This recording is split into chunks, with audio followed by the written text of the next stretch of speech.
Howdy, YouTube. I'm gonna need at least one person in the YouTube chat to confirm that the sound is good, and then we'll start.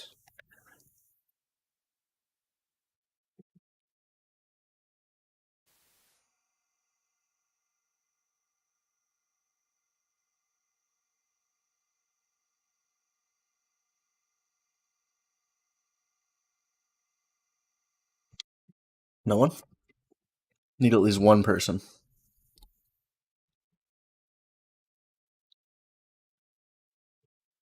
Good here. Perfect. Thank you. It's easier to ask you guys than go in and mess around with my settings so I can hear myself and make it echo and stuff. Give me 1 second.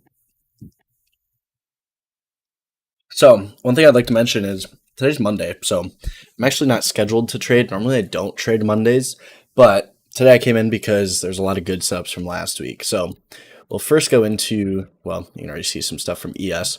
On ES this morning, you can see overnight session, we went below equal lows and then aggressively back above them. So, instantly you think, well, aggressively down and then back up, probably going to this high, maybe this high, etc. Right? And we can see the trend that they formed. This was your New York Open. Here was your leg higher, making new highs. You can see your higher low, higher high into liquidity. So indices today actually weren't the hardest. I was not awake and trading these at the time though. But going into ES did look bullish. And what I mainly tried to trade around today was KRE. And reason being is this has been what we've been looking at for the last couple of weeks, because when you get big ranges, they're going to move big, right? And we can see when you have full time frame continuity, we expect those moves to continue in whatever direction they may have went prior. You can see we have the shooter month rev strat to the downside, and if we zoom out like KRE, technically bottom of your try is down here. So like we have said in the last couple streams, does it mean we have to take out this low? No. If we get new monthly continuity, new signals that tell us higher, it's like we're not going down here, at least not if the continuity changes. But so long as we're 2 down on the higher time frames and continuity is red, this is that low that we would target, which means if, let's say you had shorts here, let's say you tried to add here and got stopped out, let's say you entered here and that one went, you try and hold those to liquidity and liquidity, right? So knowing that, we want to continue to be bearish on banks. We don't want to just step away from them because they had this big move, because this big move is going to continue until it's done. So if you go to the weekly, we can see we have shooter on the week, or doji, whatever you'd like to call it. This is still indecision in my opinion, which means below this low, they've decided they're going to try and take it down as long as we stay below that. And then above that high, same difference. Expecting it to go higher so long as they hold above that. So if we go and look at the daily time frame, what do we have set up below? Which all these lines, I'm gonna have to send myself some screenshots. We'll do that a little later. But daily time frame, what do we see? Well, we had these 2 candles, and all of these candles here are stuck inside these 2, which you don't have to really think too hard about it. These 2 candles created this consolidation because this consolidation is within those 2. So we know we're range trading or trading in a range, which means we want to keep our stops really tight, because if they're going to go out of that range, they're going to do it really aggressively, really fast after one of our entries. If they don't, when we take our entry, try and exit the range aggressively, or at least reach towards the lows of the range, if we're playing shorts, which the day is red, so we were, then we don't want to be a part of it. And you're going to notice that's pretty much what happened to me today. I actually closed winning trades on here after actually stopping out from a small swing overnight. But that's what we're going to talk about today, with the stop placement, the entries, why I was looking at them the way I was, where I was targeting, and why I actually decided to stop out of those things before letting them go against me. So, big bubbles, no troubles. So, the first thing is we had some shorts from this hourly trigger down here. And why would we be holding those from the hourly trigger down there? Or why did I want to swing those? Well, we took the hourly trigger and it didn't touch it. So we took it 2 down, hit its magnitude, nice big candle close, and we didn't come back to entry. So that one still in my book would be a winner, because we haven't touched entry afterwards. And going in the overnight session, we did gap higher. So let me see. Yeah. Let me pull up what I mentioned this morning right before open. And you can see I did have to exit for about a $200 loss, which that happens about 227. I think by the time I closed this one, these actually went up more right at before I closed those because I waited for a previous day high to close. I had a couple call hedges just because I don't really like swinging, and that's why the size is smaller. But that being said, it was gapping against, it was still opening double inside on the day. So when you're seeing that, it's like, okay, well, this thing can gap up, go inside day and red and come all the way back through. But we want to see it trade back below here, 44.36. And I said if we go over 45.50, then we'll have to stop and reevaluate, which I believe we actually, I actually didn't mention why we stopped out, but we exited before that. And now there's a lot here. We'll go slowly through it. So first thing is we knew it was gapping up here. And I said I was hoping we would see a TTO of that 44.36, which we didn't. But if we go and mark that level out, that level was important. Why? Well, we go to lower time frame. Like we've been talking about in the past couple streams here, you need to identify your range. And if you're going to be falling back through a range, you have to hold below those highs, right? So it's very, very simple. And it's like, where did people have their stops? They had them here and here. So that was the nearest level. That was the one I was looking at, because if I were to draw my try on this, I wouldn't be drawing from back here. I'd be drawing from here and from here.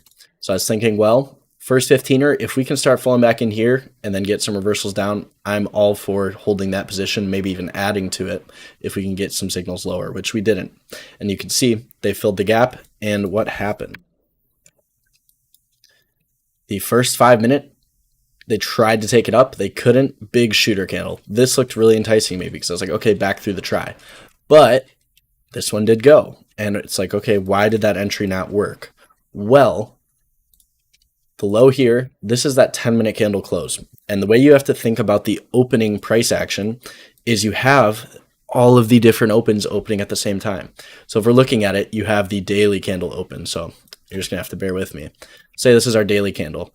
You have the daily candle. You have the 4-hour candle open. You have the 2-hour candle open.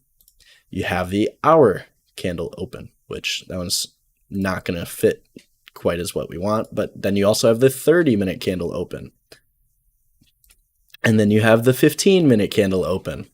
And then you have the 5 and 10 and 1 minute opens all within. So when we're looking at it, this is why we say we want to let them open, because the first 2 hours of the day is when continuity can change back and forth, right? And if you've ever seen a really choppy day and then it takes off after the first couple hours, it's like that's when all that continuity happens, and then you end up with like an hourly actionable signal, which is what we're going to be talking about today.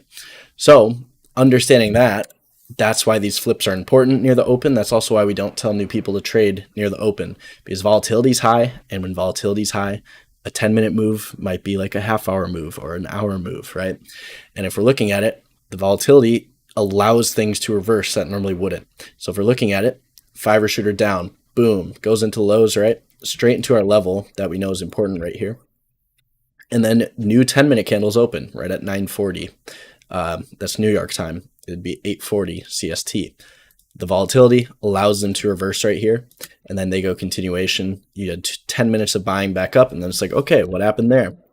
If we go to a 20-minute time frame, and what I want you guys to see is that it just continues going up all the time frames. First 20 minutes, they tried to bring it down. They ended higher because of that 10-minute. Now you get hammer 20-minute. So you have 20 minutes of buying to what? Your most recent target or your next pivot target. Because if we're looking at this try, they're coming out of this try. So where would they be trying to go? Previous day high, more than likely, which is what we're looking at here. And what's important about previous day high? If we cannot stay above it and we fall back in with signals lower, previous day low becomes our target, because we know price action takes out both sides of the range, right? So our new try would become previous day high and previous day low because we're taking out and failing it. And now the decoupling becomes important, because it's like, okay, the first 20 minutes they bought it, second 20 they boom right into our target, right? It's like, okay, what's the next one? You have the 30-minute. First 30-minute they bought it, second 30-minute they weren't able to do anything.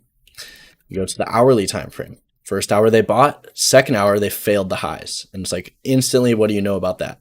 For failing this hour's highs, and we're setting up a 2 up, 2 down reversal at previous day highs, this is our actionable signal on the hour. And this was our first signal we took today. Or at least I took it. I didn't throw it in our alerts section on the channel because I wasn't trading with much size and I was trading off my phone. So I didn't want to throw people into things I wasn't able to sit and micromanage, or at least get some alerts out for them if things went wrong or whatever. But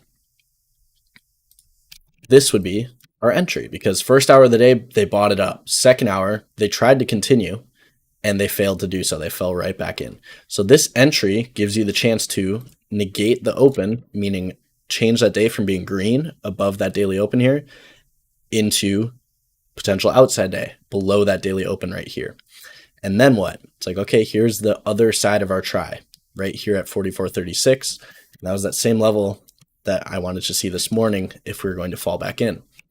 So if this is our broadening formation from prior, we need to hold below that high in order to trade to this low, right? Because if this was our range from here to here, just ignoring that daily range, if they fail up here, we need to see candles stay below here in order to reach that low. Because by definition, if that is our range, we are not failing this side of the range if we're above it.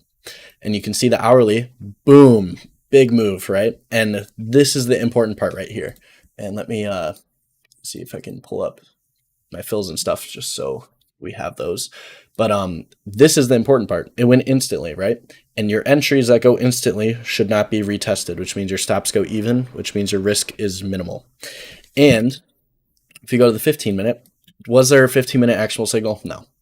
But below here, that's definitely your hourly trigger. And if we now start dropping time frames, you'll notice what happened. It was about 10 minutes after the flip, but what you'll see is here is your flip right here, or actually is right here. You can see right on that flip, they instantly turn it on. They're selling, right?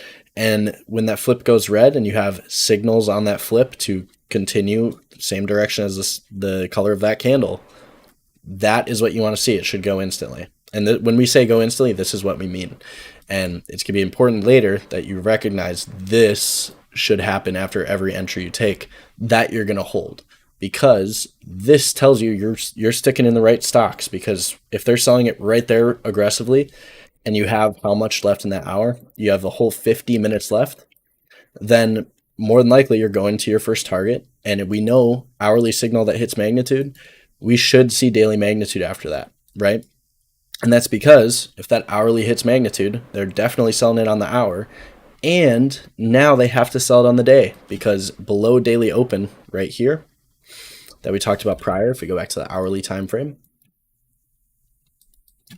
below that daily open, anyone that bought in the morning, they're going to have to sell right below that daily open. And if we draw it out, I'm not so sure if there's reactions or anything to it, but below that daily open, it's like right below there, anyone that was long above daily open, they have to sell for sure, because they're going to be underwater.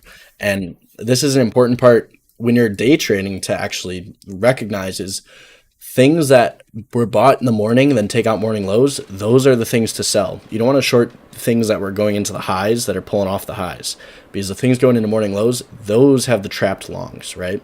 And you want to trade against people in losing positions. And when we're taking these hourly entries, what we're really doing is, it's like, okay, they're selling it based off that hourly time frame, and we're about to make all these longs here close their positions below there, right? And it's like, what happened? Sold below.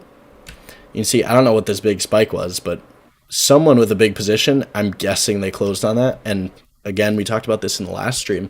It's like your ICT mitigation blocks or breaker blocks or whatever. It's like whoever was long below daily open or at daily open, draw that out. It's like they come back above it, they close their positions, right?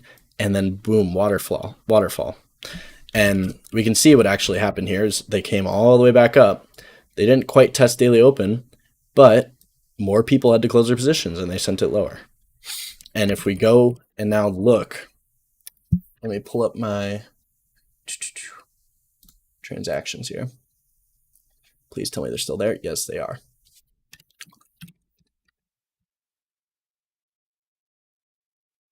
So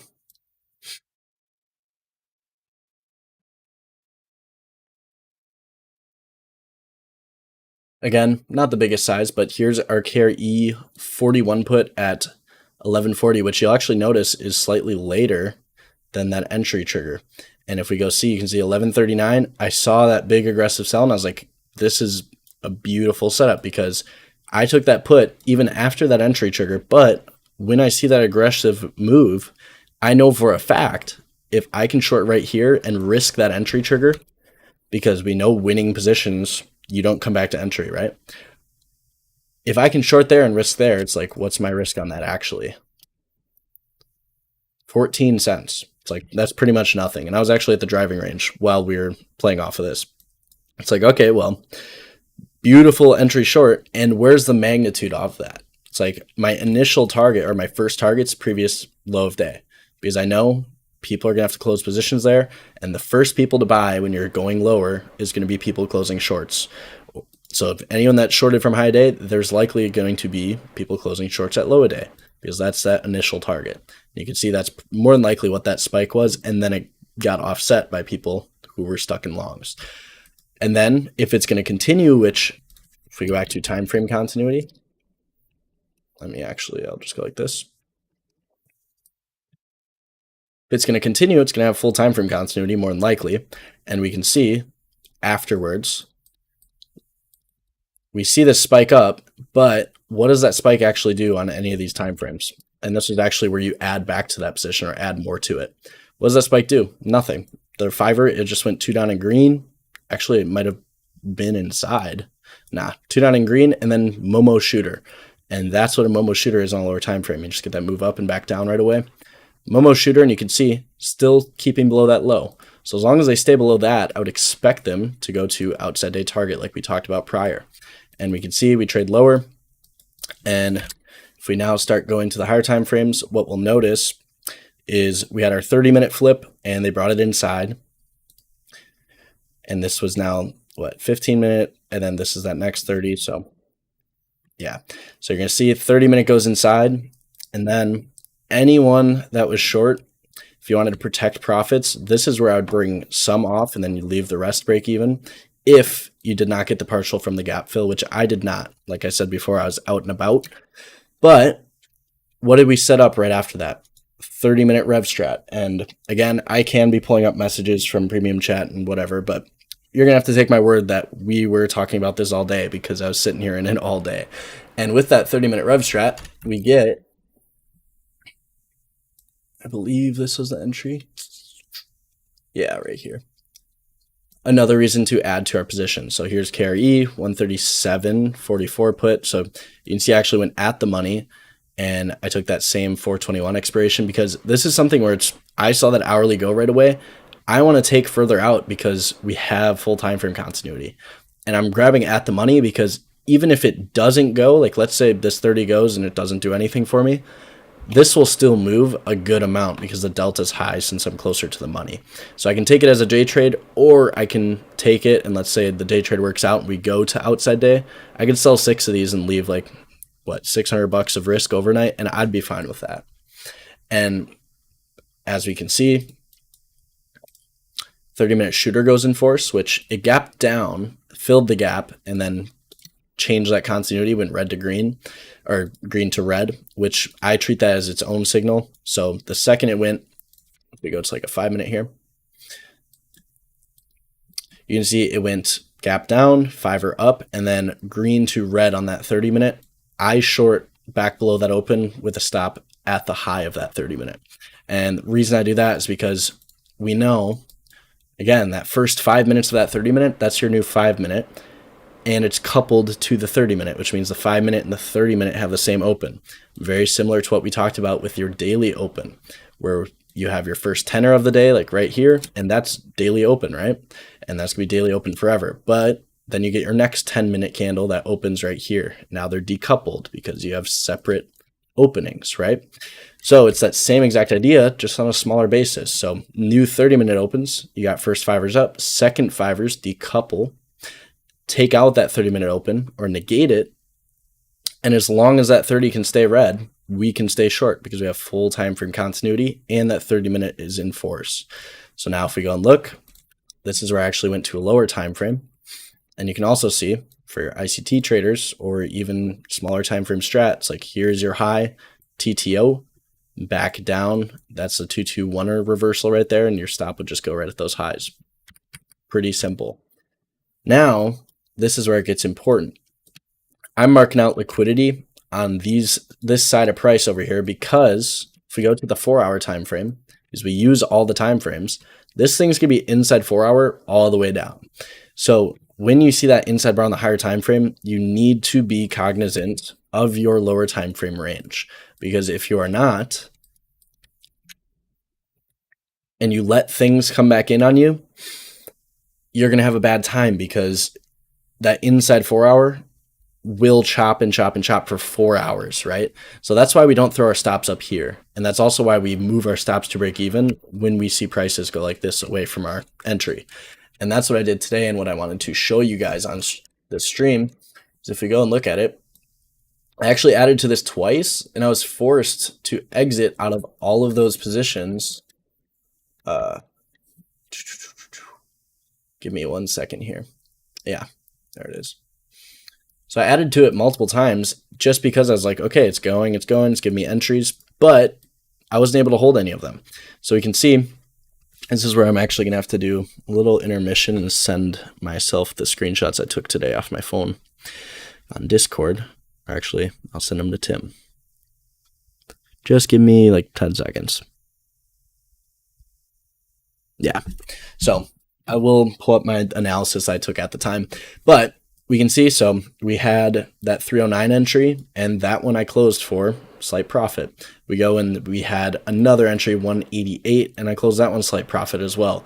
And this right here is the holy grail, because if you can close things that aren't moving, which we know the things that aren't moving, they'll trigger and they just won't do anything. So now we can go and look at that. Let me see if, yep. So we got them. We open them here. Perfect. So this is why I closed them. So if we're looking at it, we put in this high. We had this lower high over here, and you can see your broadening formation. We have our higher highs to these highs, lower lows to these lows. And what do we want to see? If we took this 15-minute triggered down, which is where we can see our entry, 15er into potential hour 212. This is that 30-minute entry that I just noted after we retested that 44.36 level, right? So we know for a fact, if they're going to sell it, this 15er should drop. It should go further than, it should hit its magnitude, and it should go further than magnitude, because like your ICT fair value gap, when you see these big aggressive gaps or big candles, that's what confirms your bias, and that's why you put your stops break even. And so knowing that, it's like I take this 15-minute, I want us to go instantly. And at this point, I think I have like $7,000 in KRE puts, which it's like, yes, I want it to go really instantly, because if it doesn't, then they're not doing what I want, right? So now if we go to the 15er, they triggered, they took it to that, and it's like, yeah, beautiful, right? Now, what happens? We want to see new 15-minute continuity. We don't want to see it come back above this range, because then they have 15 minutes to go and take this high, this high, this high, etc. And what you're going to notice is they haven't stopped anyone out for the most part. They had lower high, they had lower high, they had lower high, and obviously this was the one that took liquidity over here. So anyone that's short this, they're all good, right? If we zoom out a bit, it's like anyone who's been short this thing at all from high a day, there has been no stops ran besides right here. So it's like looking at it, the highs that actually ran the stops, those are the highs where I'm like, okay, I wouldn't expect prices to go up there if we're going to continue going lower. But that's still a lot of risk. So if I'm short on the 15er from here, which you can see, I'll move my stops back to where they were. If I'm short on the 15er from here, this is that last high right here that actually took out prices. And we're about, what, less than an hour away from the daily close. So this 15er, if it's not going to go, I don't want anything to do with it, because we go to the hourly as well. This is all still stuck inside. You can see hour, 1, 2, 3 hours stuck inside if they can't go and stay below these hourly pivots, right? So if we go back to the lower time frames, we also have this spike in volume down here matching this one. So I saw this and I was like, awesome. And then it comes 2 down in green back into this 3. And then you can see hammer and force. The second I saw that 1 or hammer, I was like, I'm out. And again, reason being is because we're still stuck inside. And I don't want to be holding if we're not going to just start dumping through pivots, because all these people that were long over here, if they're selling it on this side, these big hourly full time frame continuity signals, they should just be selling it. I don't want to see any of this mess. I want to see it just go pretty much straight down.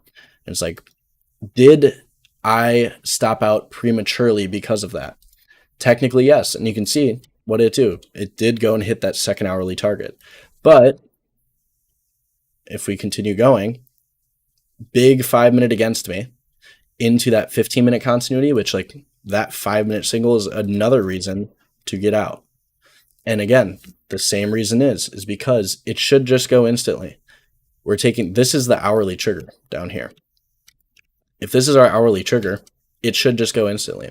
And if it's not going to, then you'll get an actual signal back down. If they go and do TTO, they will give you another signal. Because everyone that has a lot of money that wants to play short, they want to get entry short, so they're going to probably get them, right? So what we'll see is this 5-minute did go big green, hit its magnitude. Didn't go and take any of these highs out, but potentially this 5-minute sets up what? You had the first 10 minutes of that new flip, fiver back down, shooter back down to retrigger the hour, which it's like, yes, you can try and take that, but we would want to see it go instantly.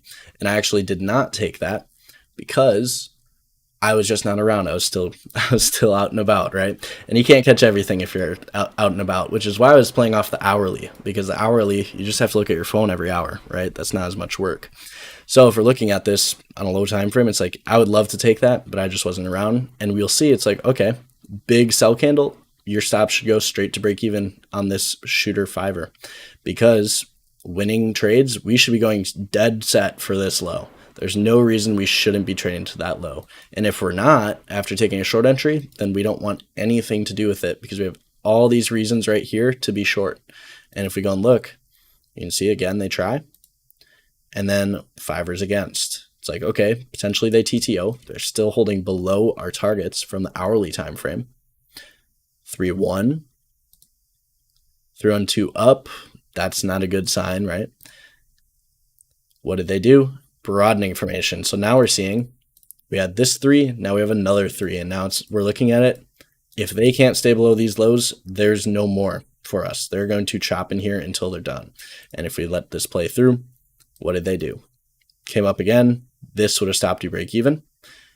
5-minute shooter, again, actionable signal back down to the bottom of the try, but they're not going any further than that. You can see 3-2s back up. So in this example, let me pull up those executions again. Break even stops, or actually taking profit when we just see it's like, hey, it's not going. That is going to be incredibly important, because it will keep you out of the things that aren't going to trade cleanly. And if we're going to go and look at something else, Foot Locker. So this is from our gappers list today. And you can see, what does this one do? It's like, this one just goes. It's like, why does it just go? Well, where's the magnitude? If we're looking at it, I would say back to these highs, you could draw it like this. Doesn't really matter. And then probably to this low. So gaps up. What do we know about gap up? It's like, this should probably sell. And if it doesn't, then you can take it long, which there's an example of that. But gap ups, we want to sell them. Why do we want to sell them? Anyone that was long into this gap up, they want to take profit, right? Boom, back through. And your gap ups, they mess up time frame continuity. So this whole day, it can do whatever it wants, because you have news, you have a catalyst, you have aggressive participants. That's why the gaps are so important. Now, we're going to do a 5-minute. What did they do this morning? Big doji, which is like an aggressive consolidation. All these 2s down. Fiver, that one goes instantly. Does it stop you out? Yes. If you move your stop, yes, it does. Where's the next entry? Right here, but it gapped, sadly. Then we go back here. You had 2 up, 2 down, fiver, goes instantly, never comes back to entry, and runs straight towards the bottom of the try. So technically you could have missed all this, but if you're on a smaller time frame in the morning, you wouldn't. But your entry should do this. It should do this every time, and it should not be hard to hold, because if it's doing this every time that you're taking your trades and you're moving your stops, those are the things that go to magnitude. And that's why we talked about a lot last stream.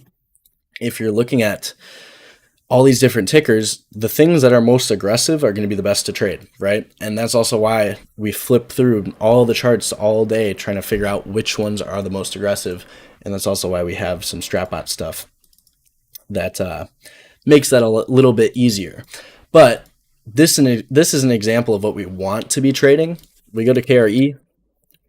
It's like, yes, all of this is beautiful. You had a beautiful ad down here, but once you start getting into this stuff, doesn't get quite as nice. They still held that downtrend, but they got stuck because they're unable to get back below low a day. And you can see they then close inside 4 hour. And it's like, what are we going to play tomorrow? 2 up in red, 2-2 reversal here, mother bar to this bar. So this 2-2 reversal is actually compound 1 right here, which means if we take out its magnitude, that's inside bar here and down to 1-2, and we have clustered pivots all the way back down to this low here. So it's like, tomorrow, what are we going to do? We're going to try and take that inside 4 hour down into all this, and hopefully it does not gap. But hopefully that was beneficial. I will see what you guys have. Green, red, filled, 2 go 3. Yep, that's exactly what Sarah said. So on that note, those are the things I wanted to talk about. If you guys have anything that you'd want me to clarify, feel free. And also, yeah, anyone that wants to ask a question, or if you want to go over any trades you took today, winner or loser, it does not matter. Bring those things up too, because I still got some time to chat with you guys.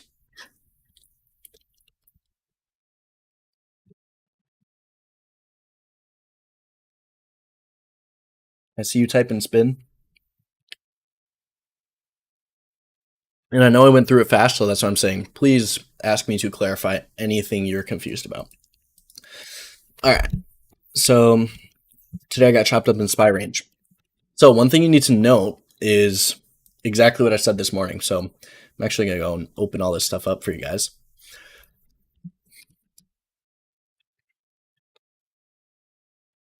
So this is the importance here. How do you know how to stay out of it? Let them open. You're inside on the week at the open. It's a Monday, and you're opening double inside day. And what did the SPY do today? Double inside day, right? So knowing that, it's like, just don't touch the market unless you're taking out this higher low. And why is that important to know? It's like, okay, this is our range, right? This inside bar right here, that's your range. By definition, that's your range. And what do we know about broadening formations? It's like, given this as your range, until you take out the high or low here, your range is going to be smaller than whatever this high and low here is. So understanding that, you need to ask yourself, is at the very best, potentially, like let's say $5 range actually going to be worth it? Or would it be more worth it if we can take out one of those highs or lows and almost guarantee that we're going to get like maybe $7 or something, right? And the other thing is, when you're inside day, they're going to want to create liquidity and then take it out over and over, which gives you exactly what we don't want to be trading as straters. If you go to a 15-minute time frame, what do we see? Chop shop, doji, outside bar. So they screwed both sides. 2 up shooter comes back in. Never mind. They take out that low and then they go back the other way, right? And it's like, this is all chop shop. And then 2-2 reversal, its magnitude comes all the way back in. And it's like, why are they doing that? It's like, because they're creating liquidity and they're creating new range, because when you're inside on the higher time frame, you go sideways back and forth as a consolidation, but we know those consolidations turn into broadening formations, right? So if we're looking at this 15-minute 2-2 reversal here, once that hits magnitude, this is another range like this. It's like, okay, what do? They go 2, 2, is that 3? Inside bar, creating a new swing high, and down. It's like, where are they going to come through? bottom of the try, right here. Slightly lower low, and you can see the range just got bigger. So when you had this mess in here, now they just widen it up, which means you can trade from this low to these highs, which they didn't quite get, right? But this now becomes your range. And is that still inside? Yes. And you can see it's like, how big is that range? About $3.60. And what do we know about that range? It's probably going to go and reach for your stops. So there was a nice 3-on-2 15er, hits magnitude, or that last pivot low. And you can see, what did that 15er do? Took trigger, hit its initial target, move stops, break even, expands. Doesn't try and reach for that entry, doesn't retest anything, just goes. So goes, next target hit, same thing. It's like move your stops down into profit, take some more profit here, maybe get a re-entry, and then what do? Inside 15er off the bottom of the try. This is your Sarah exhaustion reversal, right? Goes 2 up, retests the entry, which we know the big winners normally don't do. 2, 2, so they didn't reverse it, it just went 1, 2, 2, 2, 2 up, 2 down reversal right there. Failing to get the top of the try because we're inside day. And then what did they do? Well, 2 up in red, failing one side of the range. This would be the other side by definition because this is your range and then you fail that one right there.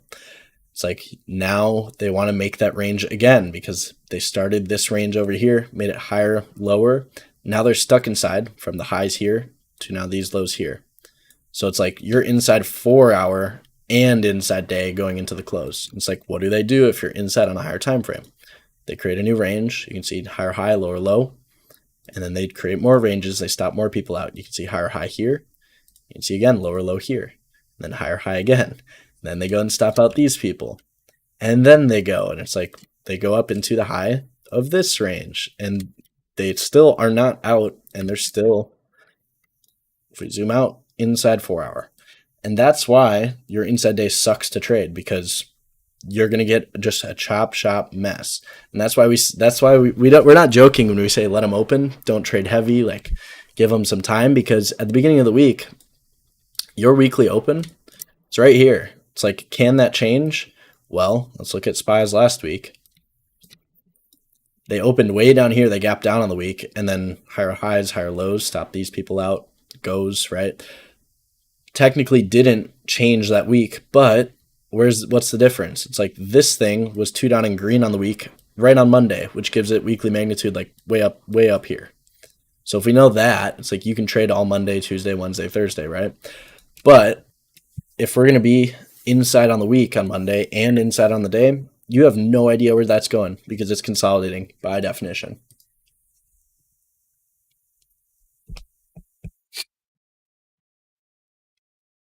KRE moves are a bit exotic today. It wasn't news related. I have no idea. All I know is that 3rd hour of the day gave an actionable signal. Was equalizer too clean? On ES? Yeah, probably. Or SPY. If we go to ES today, like we already talked, it's like ES, it was obvious it was a trend up day, but if we're just looking at this as a stratter, it's like, where's your ideal areas to be paying attention to? Well, there was this low here, which they failed to take out. There was the low next to it, which they did take out. They came back in. We already talked about regaining these lows here, the equal lows taken out. It's like your only target is this one and then getting outside the range, which when you're inside day, you can't target this unless you're just holding a winning position with a break-even stop, which in this case, if you're looking at the 4 hour on ES, technically this could be a winning position, target 1, and then break-even stop up to here. But I doubt many people took it off that 4 hour. It's like ideally what I would want them to just do the try again because at least we would take out one of these lows back here and give us magnitude up to these highs.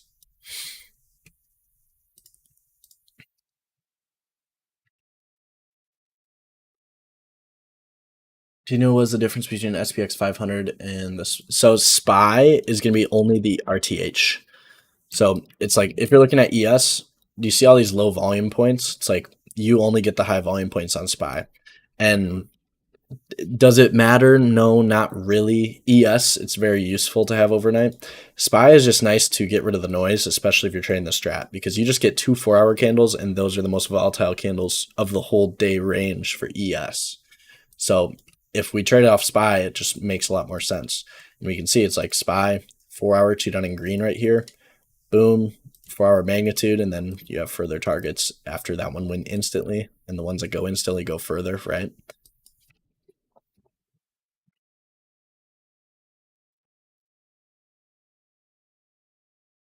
So James, when people say usually, yeah, it's like usually yes, you will chop, but you'll miss things if you don't understand where the range is. It's like going into FOMC. Do you even have to know about FOMC to look at this and be like, oh, double inside day, mother bar, get me out of this inside your week day? No, not at all. And like if we go back to the last one, I don't know if was this FOMC. It was Tuesday, so maybe I might be stupid here.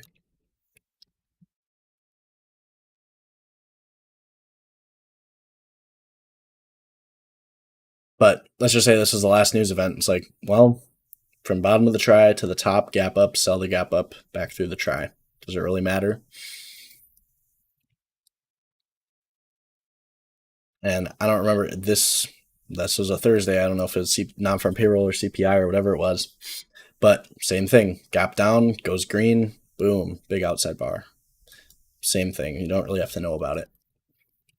And if you're using SPY, when you have the news events before the open, it's almost more useful because on ES, these gaps around on SPY, on ES, you don't have a gap. You have, where is it? On ES, you have this big move, which new trader especially, you look at this and you're like, I don't want to short that, right? And then come to find out the short is the real move of that. And then it keeps going because it worked.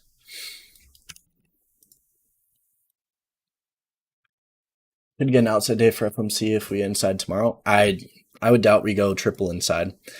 If anything, we just end doji day tomorrow. It might be 2 up or 2 down. Decent chance we might try and go outside bar, but we'll have to see. If they do go inside tomorrow, then yes, I would love a 3.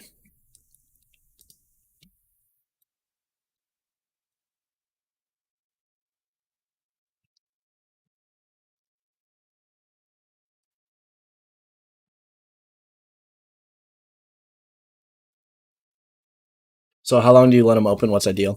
So we'll just do, how about this? We're going to go on an hourly chart on SPY.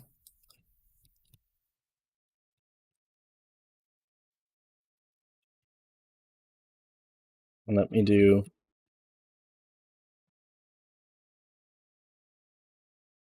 something like this.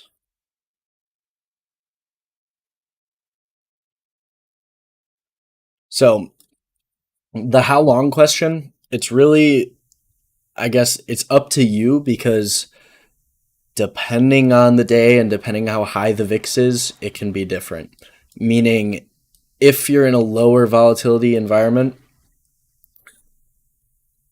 the flips don't do quite as much damage. And that's to say, it's like if you're at a lower volatility market and this first hour is nice and green, pretty unlikely you're going to go and flip that around. More, at least that'd be my opinion. But as far as like a general rule, especially for newer people, just wait the first 2 hours out. And it's like it'll tell you a lot if you just wait the first 2 hours out. And what you do after that is like first 2 hours happen, then you get instantly you'll have 1 or 2 signals. And if you don't, then there's no signals for the day. So if we're looking at this, let's just say this day here, first hour's up, second hour, they tried to bring it in, set up an actual signal, but what happens if they fail? They go the other way, right? And the day's green, right? So can you take this actionable signal? Yeah. But the day's 2 down in green. Your daily magnitude's up here. So if you know daily magnitude's up here, probably best to not take this signal. And let's say that signal when it worked, just went straight down. It's like, well, look for a 5-minute signal inside 15 or whatever it is. If it's going to work, you can take a 5 or a 15er and that will work too. So looking at this, you have potential 3 on the hour. And what happened on the 15er? They took it down, hammer 15er to the upside, which it did come back in, and that could have made it harder to hold. And yeah, looks like they did TTO the people. And then they give the real 15er entry right here. So you can see a couple different stops on here, depending on what signals you're looking for. Like this signal right here probably wouldn't have taken it personally. Hammer 15er here, definitely would have been looking at that. 3-2, more than likely not, because this 3 is just a doji. It's still all inside here. If I'm taking a 3, I want it to be like this, a really big green aggressive candle, kind of like this. But looking at it, you do have news at 1:30 as well. Yeah, it is Thursday, so I'm guessing this was Fed stuff. But looking at it, a couple different stops in here, which is why we want to keep them tight. And then look at, this is the real one that goes, and then instantly, you know, the second that one takes off, your stops go break even, and then you take it to target. Last down close candle at supported price. This one here, yeah, sure.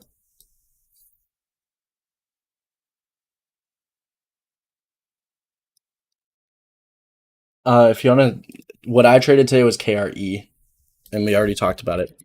And KRE, it's same idea. It's like first hour they bought it up, second hour yesterday's highs, they failed yesterday's highs. Third hour, actionable signal, 2 up, 2 down, and that one goes.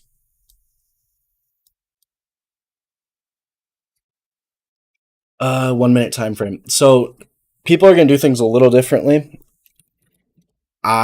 The way I use the 1 minute, if I am using it, is to look at the structure, because that's what I've found to be most useful. But if you're going to use it specifically for strat, it's the same as always. It's like mark out your areas of liquidity and play your higher time frame exhaustion or whatever it may be. So if we're looking at this, it's like, let's say, yeah, so this is honestly the best example. So one thing I would like to add on to this, flips near high a day, especially taking out liquidity. So let's say you have a previous day high and then you flip right after taking out the highs. Those are the ones that normally come back in. And you don't have to quote me on that. Just you look at your charts, and when you get flips at high day, let me know what you think. But so it's like looking at this, we just mark out our highs. If we're stratters, you just mark out your liquidity or areas of interest. Pretty simple, something like this. So if we're taking it all up, the 1 minute, can you trade strat off the 1 minute? For sure. It's like, okay, they took out this liquidity, hammer on the 1 minute, 2, 2, 2, 2, target one hit, break even stops, and then you let it the rest ride to high day and done, right? So that does work. But on the 1 minute, I prefer to trade the structure because it lets you trade the bigger move, which means this is a lower high, this is a lower low, which took liquidity. Now they're making higher highs. This is the higher low. You can see takes liquidity. And as long as this low doesn't get taken out, they're going for new high day. And as long as they don't shift structure back down, they're going to continue going higher. So if we're looking at it,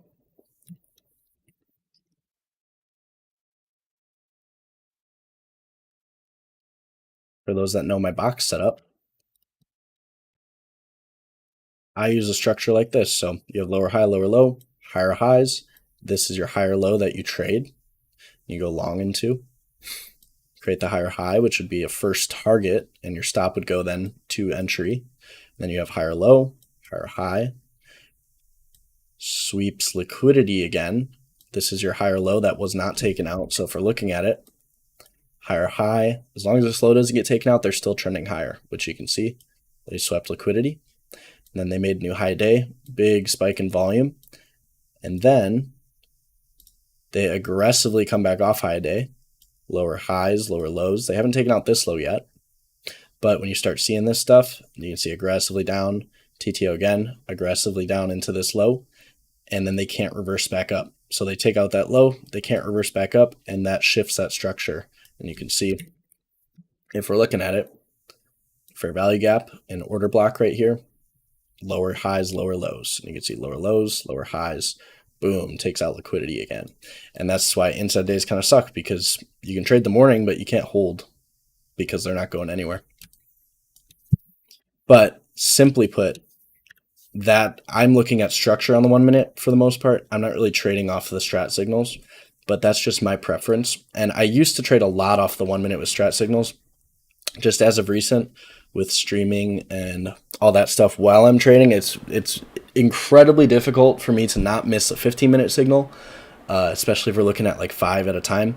Trading off the oneer, there's too much latency on the streams and all that stuff. People would get kind of frustrated, and it's just not worth it. And it's just a little bit. It takes some more mental effort, I would say. How do you add stops?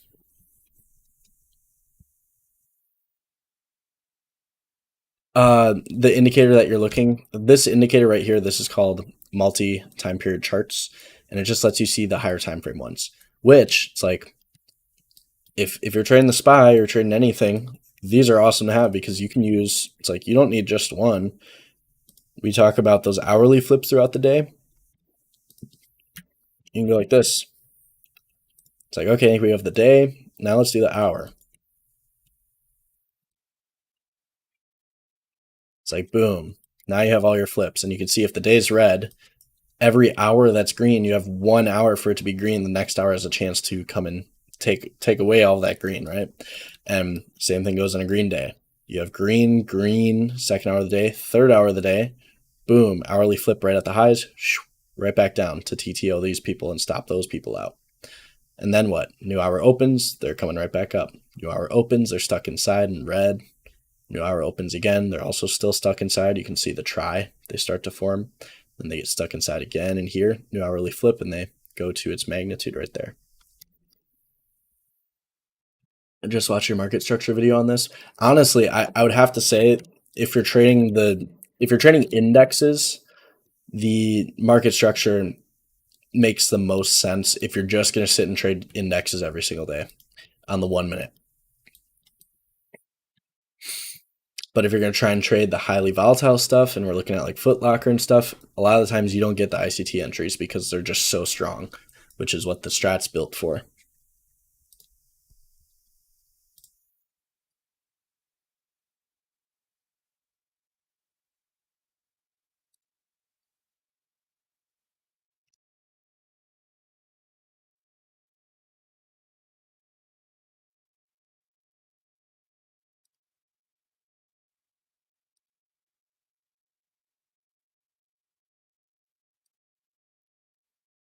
Oh, you can't see it on Discord? I see. Well, this is our first time using Stage, so we'll see if I can fix that. I think I know exactly why. We're gonna. Can I change what I'm streaming?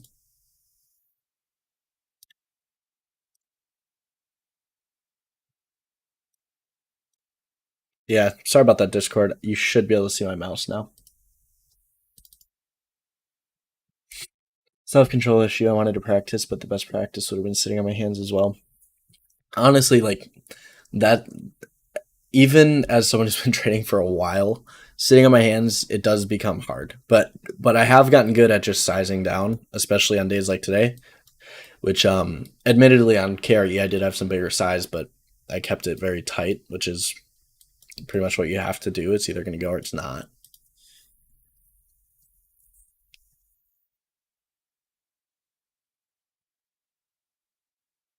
Jill, we'll do that near the end if you can stay for it. But how do you add stops? It depends on your platform, Rocket. Uh, if I'm trading option, like if you're asking about how I do my stops, if I'm trading, we go to KRE. If I'm trading options, does my stop go to break even on the option contract? No. My stop goes to break even right here. Once my option goes like 30-40% in the money, then you can move it, yeah. Or 30-40% profit. It's like, yeah, you can move your stops to break even on the contract. But I use the underlying. That's as far as stops on your platform, I couldn't tell you. Options, how to manage stops. I do it manually for the most part. This is something I got asked about on my last stream. It is something I want to automate again. I had some script stuff before, but I got it deleted, so I'm gonna have to mess around with it again. But automating them is something I want to do. And if I were to, which I do plan on it, this is how I'm going to do it. So if we're looking at it, if we're going to automate stops, I'm going to turn this stuff off. If I take an hourly signal and I want to be swinging or something, I don't want the hourly to reverse. Or let's say we take an hourly signal or 15-minute signal near the open. I want to hold that all day. I don't want the hourly to reverse. If I want to take a day trade where I'm going to be in and out before the day closes, then 15-minute makes the most sense.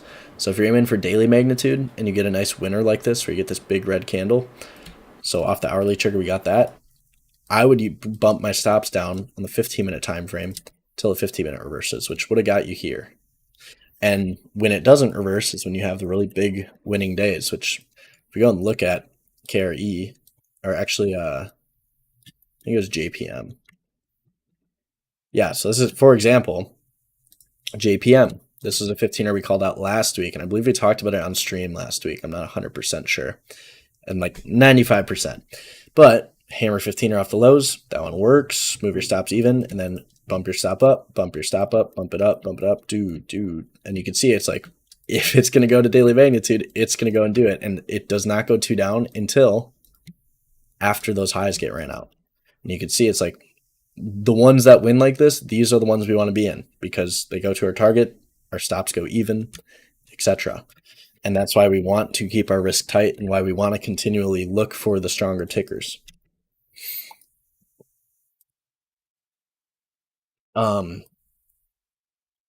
New to options, want to learn the strat. So if you're new to options, I would suggest sticking with shares if you can try and hold out. That'll be the easiest way to learn. And if you want to learn how to trade the strat, I would check out all the free content we have. Yes, you can. I look at all the free content we have. We have Rob's. If you look at Smith's in the Black YouTube channel, you will learn a lot if you just watch all those videos. That's how I learned about 90% of what I know is from Rob's stuff.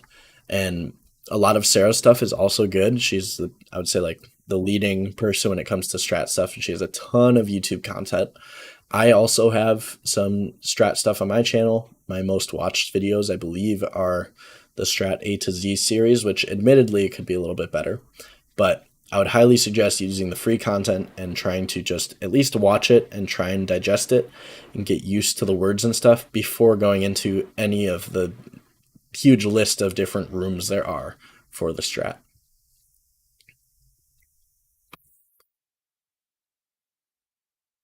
So yes, you can trail that in ThinkScript if prices get, yeah. The only problem, Duke, is sometimes we're trading things that are spready, and I haven't quite figured out a way I want to work around that yet.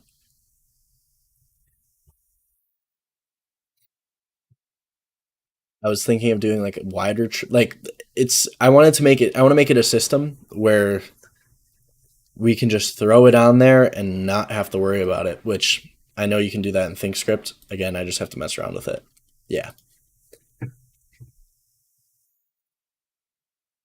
It's like the last 2 weeks, ICT concept not fit for ES or indices. I wouldn't say that. Like looking at all this, I wouldn't say that. So someone asked me what an order block is. Simplest, like this is the simplest way I'm going to be able to explain it to you. You want prices to make a low. You want to see prices run below that low and then aggressively run above that high. And this will give you an order block. And the reason is because this high right here, anyone that tried to short, there's two different areas that I find interesting when I'm looking at a pattern like this. Anyone who shorted had stops here. If price aggressively runs through those highs, you make a breaker, because anyone that was short around these highs or had stops up here, they still need to stop out because price just ran through all their orders. So if it comes back down to here, that's your order block. And you can see I have it drawn out. It's like, this is your whole order block here. So that's your order block. If we're looking at both sides of it, I would say this level is important as long as you can keep candles not closing below it. And if they do start coming below that, this is the second important level. This is the box setup, which box setup and order block, they kind of contradict each other a little bit. But when I'm looking at price, the way I want to get my entries 90% of the time if I'm trading ICT or futures or anything like that, I want to have a consolidation. I want that high. I want an aggressive move lower. I want us to break that high. And then I want us to actually retest the lows there and then give us the move higher. It doesn't always happen like that. And that's where your order block occurs. But that would be the simplest explanation I can give for an order block. And it's like, if you want it drawn out, you have a low forms, a high forms, run the low aggressively above the high. This or this becomes your order block. Your invalidation will always be this low here.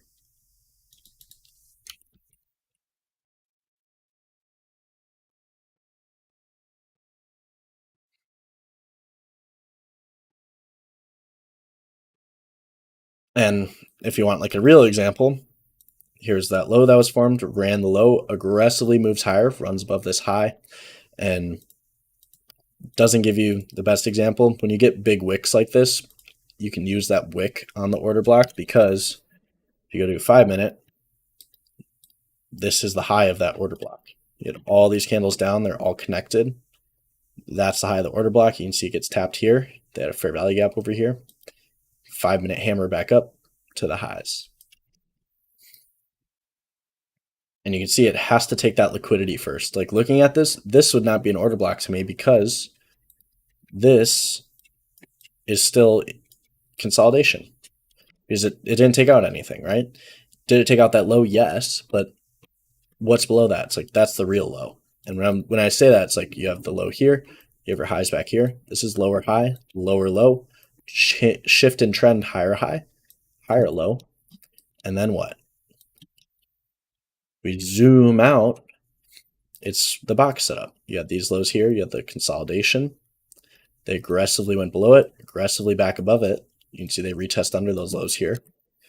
And then they run to the other side of the range. So if we're looking at it, it's like this is your big order block type pattern on the higher time frame. So if we're going to go anywhere and test anywhere tomorrow or this week, I don't want to see it test this low.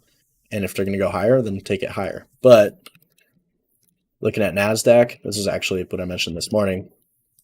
They're setting up to take out lows on NASDAQ. It could give a bullish divergence, maybe, but they're setting up to take those out, in my opinion.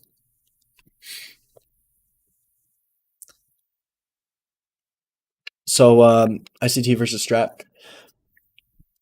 I would say it depends what you want to trade. And that like it 100% just depends what you want to trade. If you want to be an index trader and just trade index, wake up every day and trade the same index, trade ICT. I'm telling you that, like, trade ICT. Because the strat works best in volatile markets with gigantic magnitudes. If you go and look at SPY right now, and like this is what, like, why do you think so many people are getting killed right now?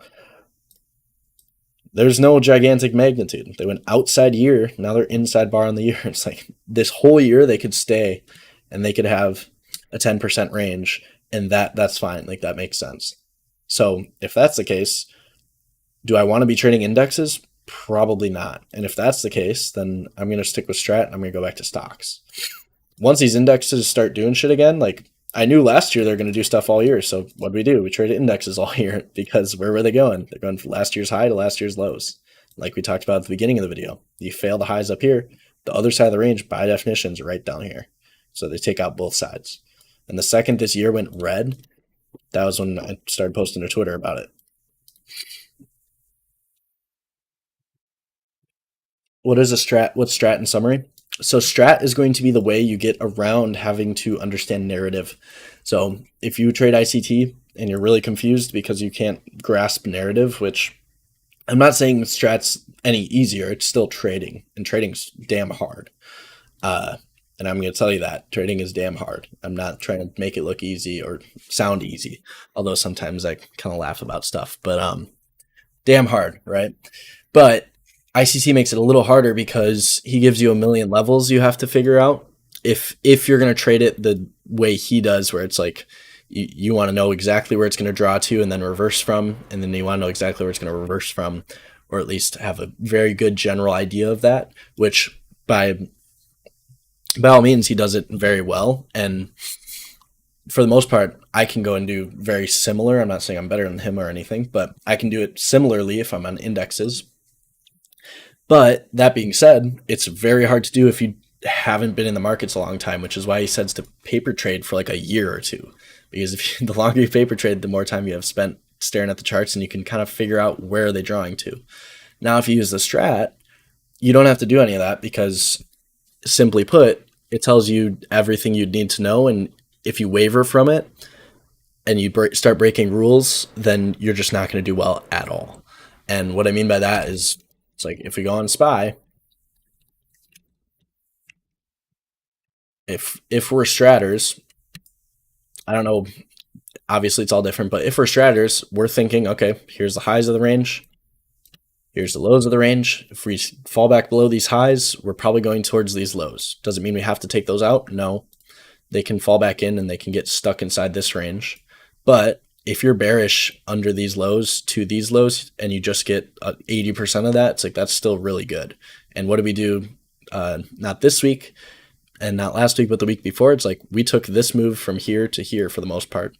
We added to it right here. So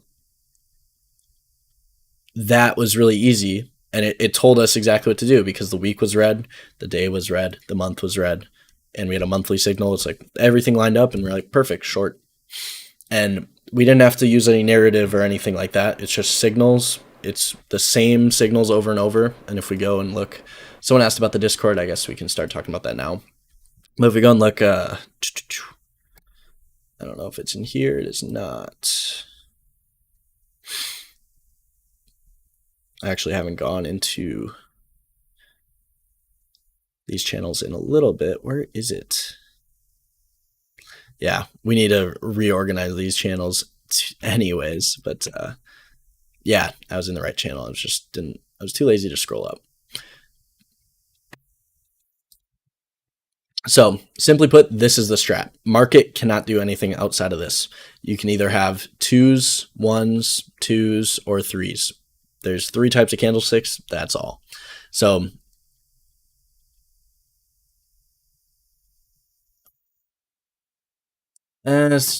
breakout type strat, it depends how you look at it. If you take a 2-2-5 minute, is it a breakout on a 15-second time frame? Maybe, but it's the same. It's all the same at the end of the day. This is just a way to define it because now you know exactly what's happening always. And does that mean you always win every trade? No. And I hope that's what we've kind of been talking about today. It's like we don't win every single trade. In fact, we probably lose more than we win as far as numbers of trades, but the ones that win, they go from 407 down to 381. Opening candle on an IPO, it's not a 1, 2, or 3. I mean, I guess, but what other strategy do you need just 2 candles to make a trade? What one? Airbnb. Let's see. I don't remember what's IPO'd recently, but it's like, what strategy after this second candle, or honestly after this first candle closes, very few strategies have, like off a daily time frame especially, very few are going to have an entry, a stop loss, and do you have a target? Technically, no. This first reversal against you is a target, and then once that reverses, it's like, where's the other side of the range? Right up there. And what did it do? Goes to the other side. Then you make it 3, 2 up, 2 down, right there. Then you go to the other side of the 3. And then this one actually fails, and they try and expand it out. Then you got 3, 1, 1, 2, TTO, and then another 3. Yeah, very illiquid, and then it starts to pick up a little better. Let's see.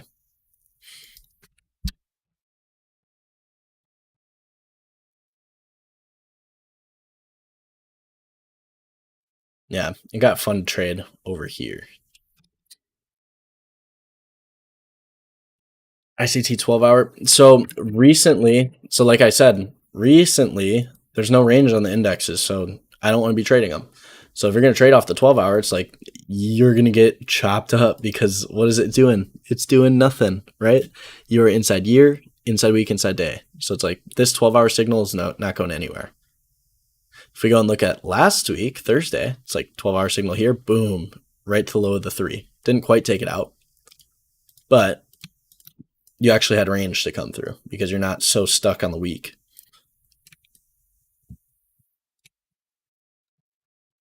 Do you fuse ICT and strat indices only? I would think. For the most part, I don't really use ICT on stocks.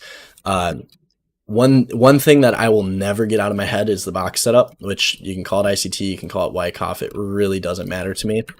But it's like if we go to this morning on Apple, where's your box setup on Apple? It's like, well, you had consolidation or chop, aggressive move lower that takes the low. This aggressive move back up, and the important part is this is previous day low, and if we go and look,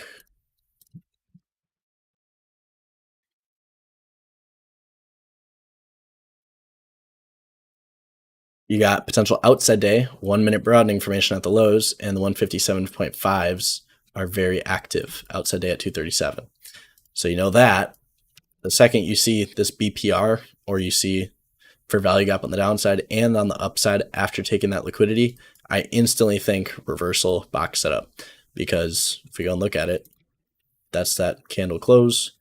You can see they wick back below. You could even use this side. It's like right back into the range.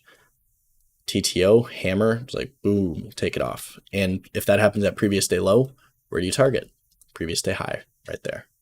And that's the one thing I'm never going to get out of my head, but that's part of the strat, to be honest, and it's very useful because the strat, we look for the same shit. We want it to go really up, and it's like breakout traders, yes. And this is what real breakout traders are. It's like breakout traders, yes. And then you get the fair value gap on the other side. It's like, oh no. And then that's the worst looking chart in the world, right? Because it goes the complete up at the other side. And that we'd trade this part. We don't want to trade that part.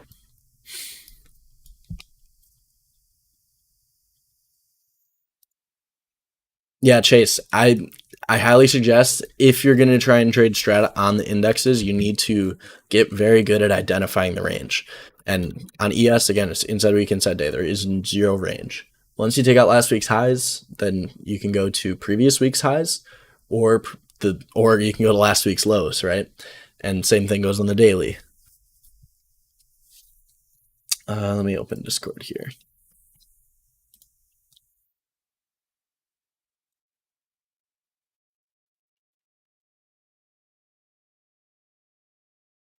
No, we don't. The channels are fine.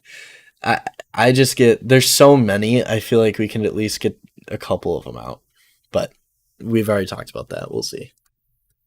You buy the turtle soup on the box setup or wait for the confirmation. So if you're gonna play turtle soup, this is how, like when it comes to the box setup, if you want to play turtle soup, this is how you have to do it. So not the most clear example because this, I wouldn't trade off this order block over here, but let's say we were.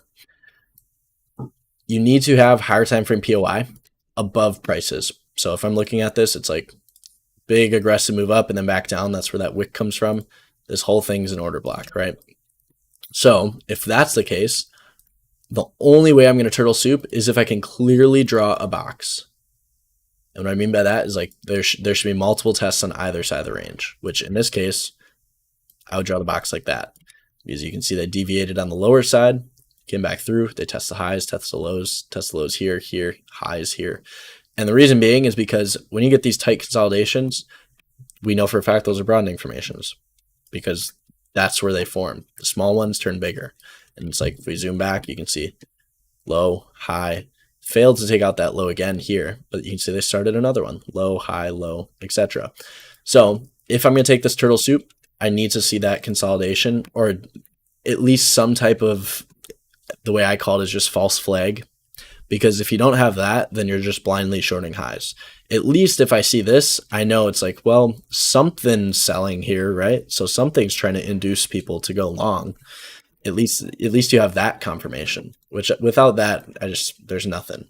And if I'm going to turtle soup, do I actually short the second it goes above these highs? No. The second we close back in the range is when you short, because then you have defined risk. So if we're looking at it, this is the top of our box. We'll just say it's the highest close. So here's our highest close back here. The second, if we're thinking turtle soup, short up here, the second this candle closes in the range, you short here. You can throw your stop at the top. So this fair value gap, as long as that works, it continues, or you can throw it right here. Either or. And that's going to be how I turtle soup, which frankly, since I haven't been trading ICT or indexes as often, I haven't traded many of those recently. But I guess a good example would almost be, no, not even here. I guess you could make an argument for it. The only thing is that turtle soup entry would have gotten stopped out. You'd have to re-enter. But it's like, you had this big consolidation, these lows here. And you can see, actually, this one I wouldn't even enter. There was no fair value gaps on the downside here. So there was no entry. Now, fair value gap on the downside and on the upside close back in the range. It's like you can long here risking that low. You have to have it on both sides. If you don't, then it's not good enough for me.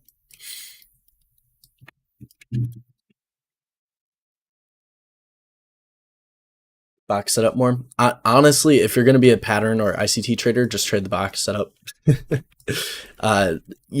There's obviously a little more to it than just knowing about the box, but if you know about the box and you know where to put your stops, then you're already ahead of 90% of people. What stocks would you suggest for a new strat options trader? Gappers, and the reason being is because they do things like Foot Locker. And you can see the range on this. Nuts. And if you don't want to trade gappers because they gap around, like stick with the really highly liquid and volatile tech stocks. So like go to Meta. Meta's going to be good.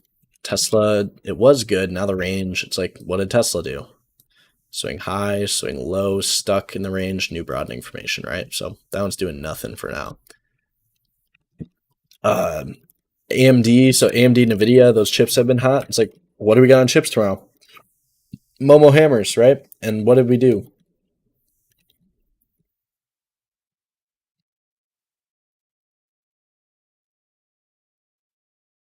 Shooter on the month after a T2 reversal, never triggered. Got nice and bright green on the month. And then what? 2 down in green, potential outside month. Or outside week. Hammer on the day right there. Boom. Winners do not hit entry triggers after they work, right? So we're going to do 15-minute on the day. It's like, this is an entry we took last week. What do you do with that entry? You swing runners because they continue.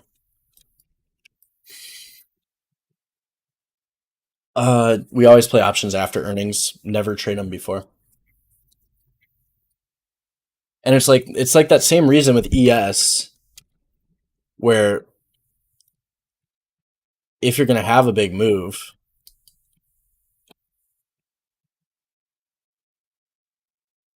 it's like it can do this pre-market, which is what the gappers do. It's like gappers just rip either which way pre-market. But we want to trade. We want to trade when those people are wrong. It's like they bought and they thought they were right because it went far, and then it just comes collapsing in. It's like when that's the case, wasn't the most clean setup because they came back into it. But when that's the case, below this low over here where that news was released, like those people have to offload their positions. And obviously don't know how much volume was traded up here, but I would guess a lot of people got screwed up here. Like say earnings report is an hour before open. Yeah, we trade after the stock starts trading. And Foot Locker is not the best example for today because obviously Foot Locker doesn't have the best options. And if you were on my stream, oh my god, how long it was last week's stream. We talked about it and I was like, this thing looks amazing to short, right? And why is that? Because we're stuck inside this range. We have these previous highs back here. If we can fail those, then we're failing, right? Because we failed these highs back here. We technically test these lows, and obviously we have these lows in between. So it's like, where would we want to see it go? Here, here, and then here's a really tight consolidation. Everyone has stops down here. Take those out.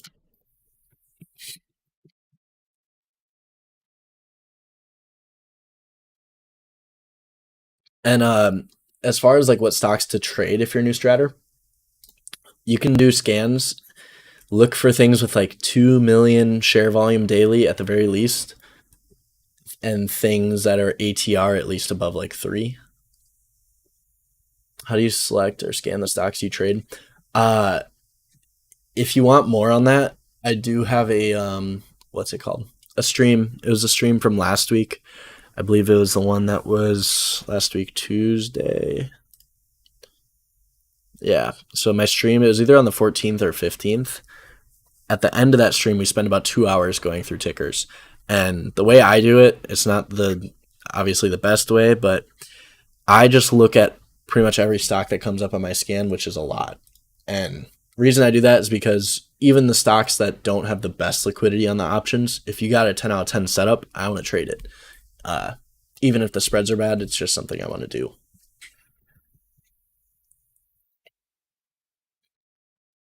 But as far as scanning goes, we just scan for things that are 2 down in green, 2 up in red, inside or outside on the day. And if you want to make it more complicated, you can scan for things that, like, there's some logic to it because everything's more complicated than it seems. So if we're looking at SPY, or yeah, we always start with the indexes and we start with the XL anything. So it's like, okay, what's energy doing? It's like, is energy close to reversing on the week? No. It's like, okay, what's the Utes doing? XLU. It reversed last week. What are they setting up on the day? Potential daily reversal in the monthly continuity. It's like, well, what's the month doing? Month is potential outside month. So what's this thing doing? You have the highs up here, the lows down here, created a new high, ran liquidity here, probably going back to that high. We'll just think it's going to go there. Even if it doesn't, we have to think it goes there because we took out this side of the range after taking out the high up here, created a new high. They want to go run those stops if they're going to stay stuck between these two. So potential outside month, inside day, if it can reach its magnitude, will it go 2 up on the week? No. So if we're looking at utilities, we want the things that are going to take out last week's highs, ideally, which I don't know if I have. We'll just ignore that one and we'll just continue going because GDX. So it's like we know gold, they're buying gold. So what stocks can we trade for gold? Well, Nugget. So what can gold do this week? It's already 2 up, so it can either go 3 or it can continue 2. What's the month doing? 2 down in green. What is it coming back through? These lows to these highs. So we still have 16% on NUGT. So what do we want to do? Is there an actual signal? No. Some people need them, some people don't. Doji signal, you could probably take it continuation tomorrow if given the opportunity towards these highs. If it stays green, it's like, then you just go on to the next. Bitcoin. I believe I posted on Twitter about this. So Bitcoin, this is like a Stratter's wet dream, to be honest. Look at this. I will draw it properly so I don't get yelled at. You can even actually draw it to here. It's like, okay, well, what'd Bitcoin do? They took out the highs. It's like, okay, they closed above the highs. They had fair value gaps coming up there. What do we need to see if we're going to short it back down? Fair value gaps coming back into the range, closes below it. It's like, what did we say before as well? Mark out those highs. Did this close back in? Yes, but they couldn't reverse it, right? So even if you tried to short here, you just can't once the day goes green. Come, close back in again, set up a nice reversal. Did it stop you here? Yeah, technically. But fair value gap back into the range, we instantly think, where's the other side? Right here, and then further target down here. So once they lose this high, we want this low. And it was given, actionable signal after taking out liquidity. What do we look for? We had the fair value gap down here. We want to see a fair value gap back up, which they created one, held it, didn't touch that entry. Entries that don't get touched, what do? They go quick and far. And then boom, 2, 2, 2. Anyone who had tight stops, they stop out right there. Inside day up. Now, what are we sitting at? Inside day up, that one didn't work. So anyone that took that one, that's a break-even stop, because if you took an entry here and then added here, then your add right here doesn't work. you probably should not be holding that add from the highs, right? At the top of the try. But it hasn't reversed yet. So you have two things. Does it reverse on the day? If so, watch out, right? Because it can come back into this range. Is it likely to? More than likely, it's not going to come back all the way through to these lows. And why do I say that? Because 6-month time frame, we've got another we've got another 3-ish months with magnitude up to here. Because again, it's like, here's your range. Above this high, as long as we stay above it, we're expanding towards the next high. And then where would we go after that? Well, here is your range up here. You can see 6 months, they failed this high, created a shooter actionable signal. If they fail here, they're going down here, which boom, they do. Now it's like you failed the low down here. If you're failing the low of this candle, likely trying to come back up to this high. And your broadening formation on the month becomes this, because this is a swing high, this is a swing low, and there you go. Nike. Does Nike have earnings? So just because it has earnings doesn't mean we are going to trade it as a gapper. And I guess I can show you guys that quickly. So with gappers, and since we're inside year on the SPY and the Qs and everything, we know most stocks just aren't really going to be doing much, right? And we know tech, that's the one thing that's hot right now. If you look at XLK, that's one with big green bars currently, and that's about it. So if that's the case, gappers with our earnings, pretty useful. And we have, so in the morning, I forget who asked, but this is what it looks like. So we do have setups posted nightly, and then in the morning, I personally hop on about a half hour before the open, and we go over things. And if you want to see that, go to my most recent stream, not this one, but the one before, and you can watch that stream of the open and how we do things, I guess. But this is Elaine. She is our dedicated gapper trader, and she always trades the gappers, and she always alerts every single entry that's given for the first 3 hours-ish of the day, and normally goes on further. But it's like up gappers, FL, 8%, non-earnings names, etc. Normally these ones are not as fun to trade. And then down gappers, more non-earnings names, which is banks today. And she has the same little message every day. The waiting is the hardest part, and it's absolutely true. And if we go to now gapper alerts, after the first half hour, so she lets them open for a half hour before she trades. She's full time. So you don't have to be someone that gets in there on the 1 minute right at the open. You can wait. And then she will post all of those setups for the gappers. And you can see FL actually negated setups this morning, didn't really give too much. And she did have puts from the first part of the day, which if you're looking at FL, again, we can't really alert things off the 1 minute, makes it a little tough. But if we're looking at FL, you go on the 1 minute. What do I talk about with the gappers? That green to red or red to green move, that's actionable. So first minute goes up, second minute decoupling is new minute open compared to the day, right? Negates that open, which is the trigger, and your stop just goes at the high. And if we're looking at this one, where is our target? It'd be potential outside day, which we just zoom out. You'd ideally hold at least some of that position for potential outside day, which would be the only signal in the morning, which when we're talking about volatility and timeframes and which timeframes to be looking at, near the open, you have to sit on the lower timeframes because you get bigger ranges.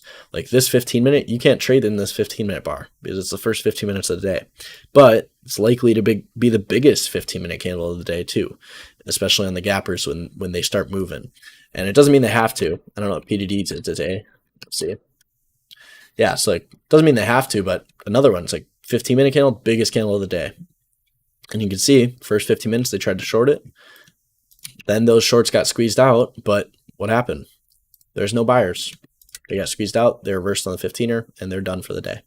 And if you go to the 1 hour time frame, first 2 hours. Well, let's go 2 hours. First 2 hours of the day, they did stuff. Second, 6 hours of the day, they stayed inside this one, which is why, again, you have to know your range. If you're stuck in here, the most you can expect is this whole range. And the least you're going to expect is whatever this initial inside candle is, probably going to bounce around in that for a while. Remember those MOO trades where we hit target in like a few seconds. Oh my God, stop talking about it. I can't wait until the Fed starts being reckless and spendy again. I don't know if it's going to be left or right in office. It doesn't really matter to me. But whenever they start printing that damn money, I want to be around because it is the most fun trading in the world, especially if you know the strat.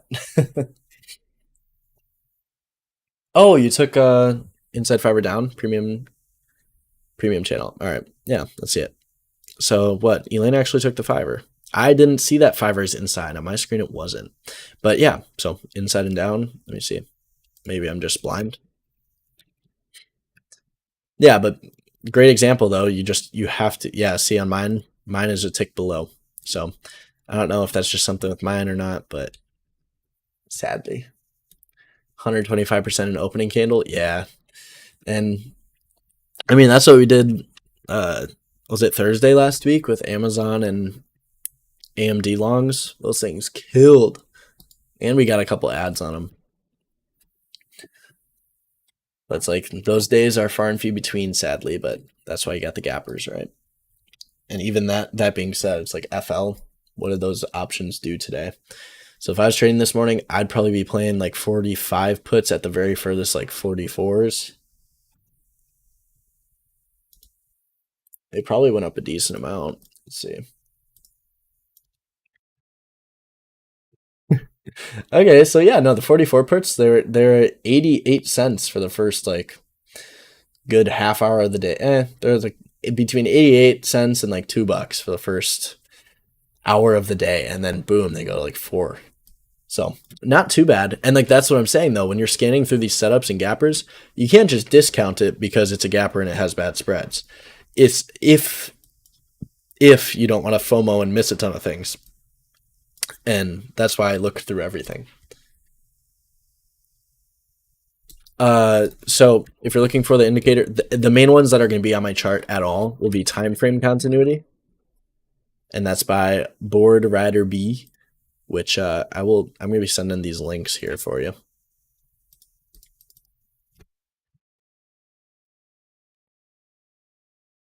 So that is time frame continuity, and if you're looking for the candle, the higher time frame candles, that's going to be multi-period charts, and that's a built-in with TradingView.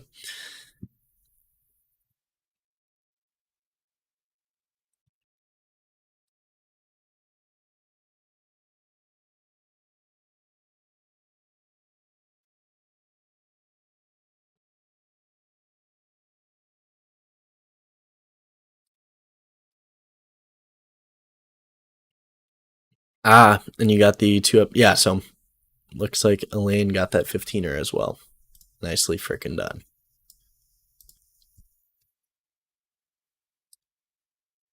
Yeah, just saw it.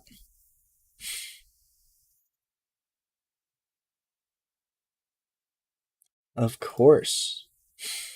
And by the way, Elaine, there's going to be some special announcements. So, one thing I would like to say, there's not too much else I have planned for this stream, but if you go to twitter.com, Stat Trading is the team's Twitter, and it's stat_trading. I highly suggest going and following, turning those notifications on, because we have a lot of special announcements coming in the next week and then the next couple weeks, and a lot of big changes. So, highly suggest going and following Stat Trading if you're not.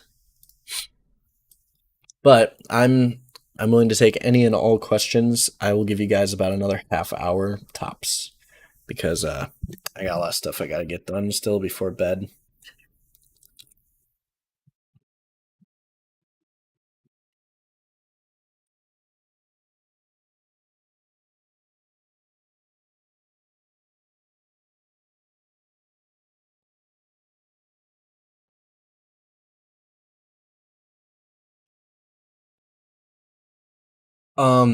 TradingView, no. I don't even. Can you execute on options through TradingView? I don't even know. No, for the most part, I have TOS, and I still have the majority of my money in my Chase account, which Chase is, I believe it's through Schwab. And honestly, the UI and stuff isn't the best, but I just find that for some reason, I'm more patient with my Chase account screen than I am with Thinkorswim. On Thinkorswim, I've noticed I end up either trying to get in too many things at once because I want to trade everything, which like I can do that. It's just very tough to manage like 7 open positions on stream because I have to talk about a single ticker and explain a single idea, like answer a single question, and then I just can't manage them all at once. So using Chase, I'm able to force myself to not trade as often, which I miss things and I can't trade every single signal, but it helps me. And on that note, I need to get someone that will input my trades. But it has to be a family member. I don't trust anyone else. Give my brother a nice job this summer. How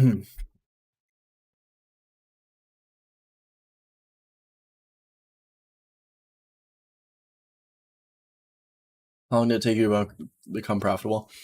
Well, let's see.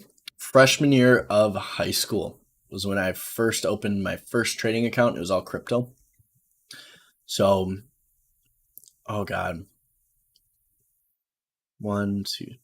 I guess I really, really got into it sophomore. Yeah, so stemming freshman year of high school through about what 3-ish years.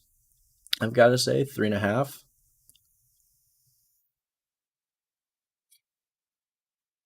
Um, I think my fees are at like 55 cents. I don't know. I have negotiated with them. It was a long time ago. I honestly haven't even looked recently. I probably should go and do that.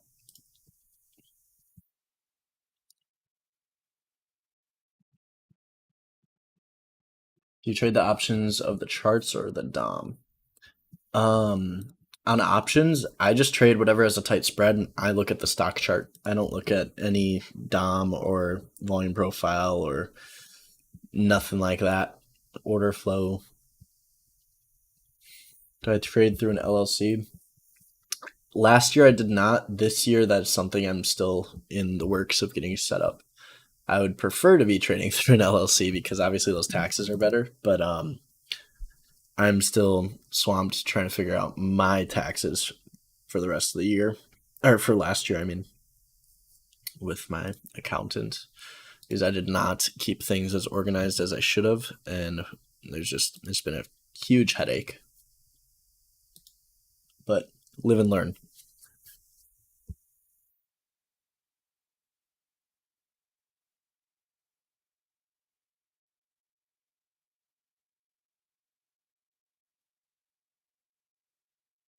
In case they misclick. And you can size limit? I didn't even know that.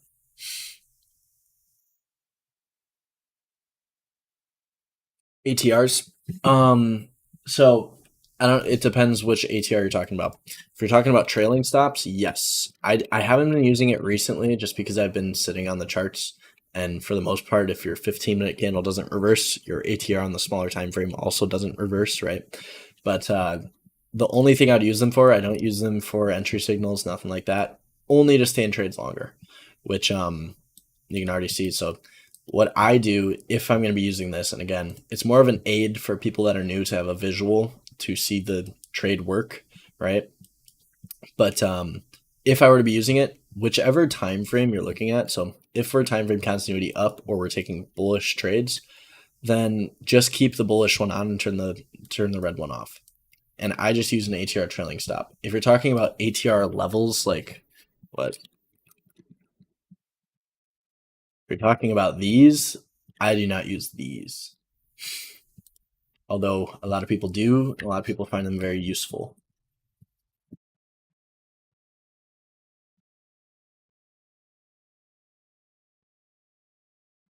Do I swing trade or day trade stock options? Day trade like 95% of the time because we're not in a good swing trade market, at least in my opinion. And that's not to say you can't find good swing trades. The only thing is they're far and few between. So just understanding that, it's a little bit harder to do because it's like I know a lot of people last week they made a killing on Google last week. It's like, well, on Google, what was it though? It's still stuck technically, stuck in here. It's coming back through this 3, coming through here, but it was still stuck. And if we're looking at Google, honestly, you didn't even have to swing trade this one, but if we're looking at Google, daily reversal, weekly potential outside bar was very beautiful. And it's like these are far and few between. You have Google, you have Nvidia and AMD, and like those are the only ones you can really be swing trading right now. But we know those are the ones you can swing trade because of your continuity. I just prefer not to.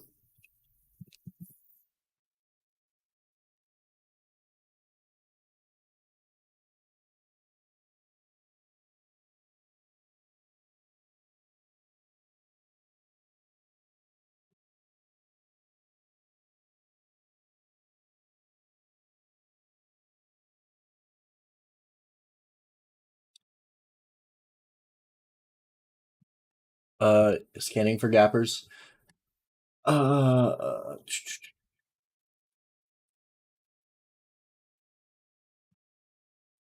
so the scans I use are in Thinkorswim. So this would be a gap up scan, and these are going directly into the YouTube chat.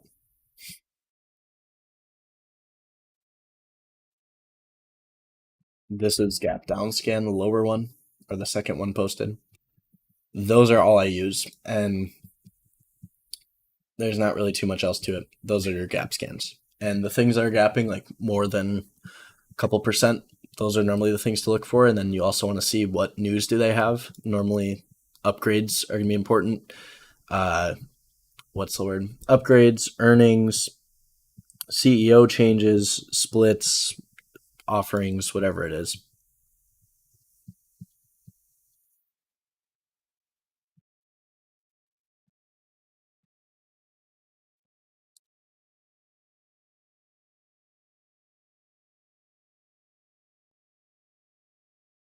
Um, in Discord, would you still need Trend Spider?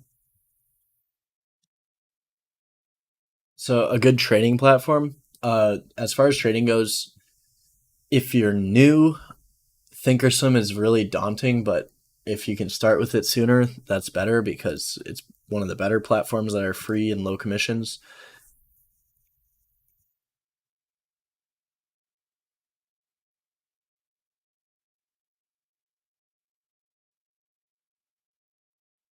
On options, I'm really just manually doing my orders for the most part because as I've sized up more, I dislike being in positions where I can't be out within a minute or two more because it's just more stressful and there's more, especially with all the news and stuff. It's like all you need is one bad headline and you could lose if you're trading with like 0.7 delta and like $5,000 position size. One bad headline could lose you good 60% of that.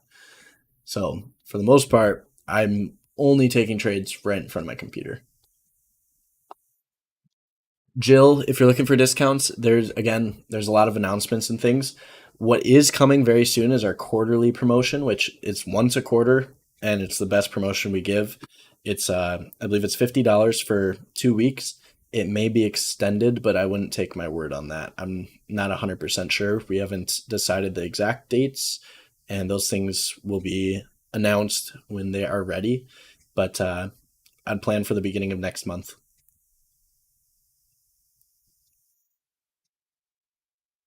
And if you do that, that'll give you access to everything, and there's a lot to get access to and a lot of things that you may find useful. So I would highly suggest waiting for that next month trial window.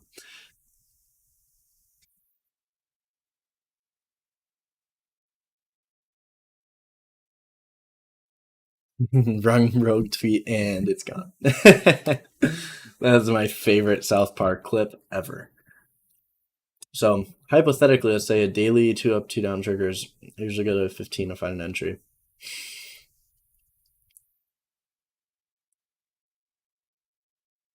Um, so I guess it depends. If let me just go to one that like I know for sure. So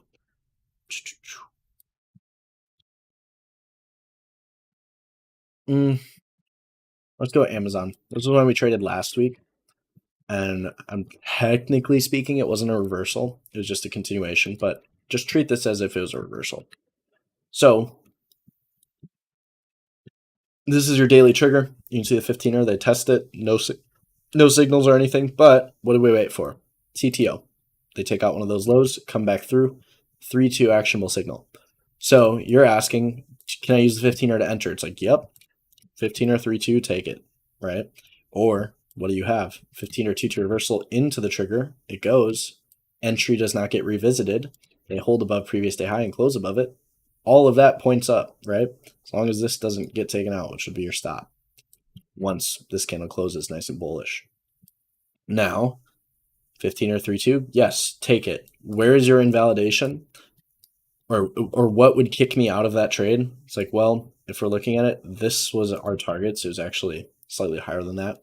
But that was a target I gave out. It was 100, I believe it was 116. Was it like 69? It might have been 62. I don't remember the exact digits, but that was my target.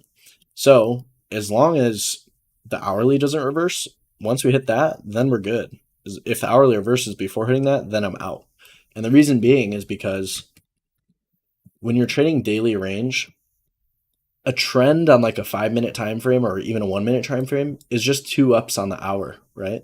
So like if we're looking at Amazon the previous day, first hour shooter, second hour they failed to take that down. Previous day's low is right here, so they come back above it, and they're back above daily open for sure.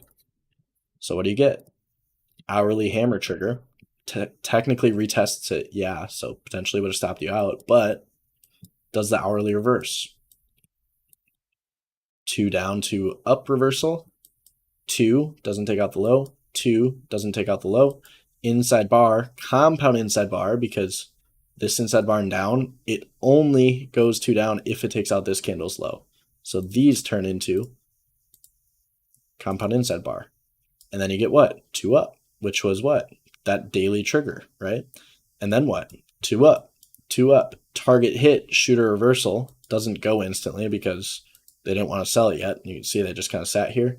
And then they sell it, which I believe this is new daily continuity. So you can see they go up there, take out these stop losses, and then they sell it because they got the new daily continuity. So they have all day to take profits. So the first hour, 2 hours, 3 hours they spend taking profits. They try to bring it up, but there's just no buyers to do so. Then they got stuck right here. And you can see another day opens, then boom, they take out more stops, right? Now this is the closest you're going to get for inside day without being inside. And you have potential what? Inside bar, hammer, rev strat, back up to these highs. So if I was looking at Amazon for tomorrow, it's like, here's your entry, target, intermediary target. And why would we want to take this one over anything else? Here's your aggressive move higher. And if we're looking at it, if you're talking ICT stuff, here's a high, here's your low, lower low. There was no fair value gaps over here, so we can't really say it was a box setup. You did gap over here, and then you displaced over those highs. Where does it retest? This would be your order block or breaker block, whatever. It's the same thing. It's like, here's your hammer signal. Take it back up to this high over here.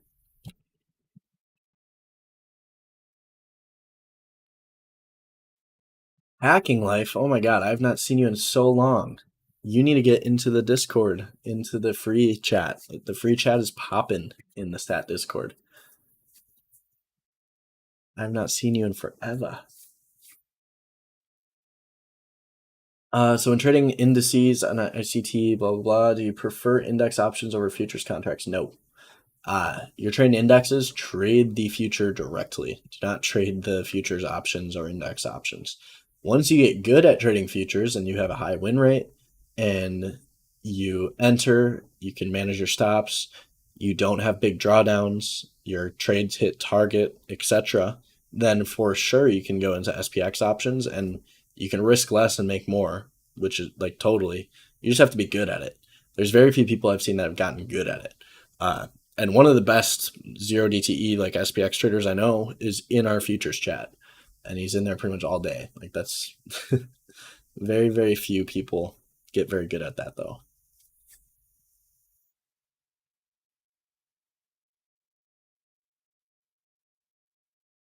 What do I think about CL? This is one. It's actually this one was talked about today in stat because we had what three potential two reversal today, or going into today, and if we just look left, we've taken out liquidity here, so maybe they want to go and stop some people out, right? And if they're only going to go up to here, then that's fine. But what happens if we take this hammer trigger and it goes like this tomorrow? It's like, well, we'll target up here. It's the same thing. So looking at crude, I wouldn't be long-term bullish, like from right here, but you can already see it's like, if we're looking at the box setup, that's like a 15-minute. Is that same thing we talked about earlier? It's like, here's your liquidity on the low, or if we zoom out and draw out that liquidity from way back there, we want to see fair value gaps on the downside, which we do right here. See, that's your downside fair value gap. Then you want to see fair value gap on the upside. And then what? You want them to come and test near these lows again, which they do. And then they regain back above this low, which means they're going to these highs here. And that's your box setup. Like that.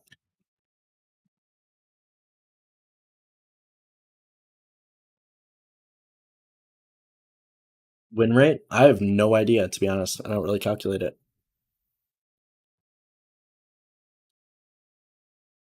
Raised hand on the stage. Ooh, I'm excited.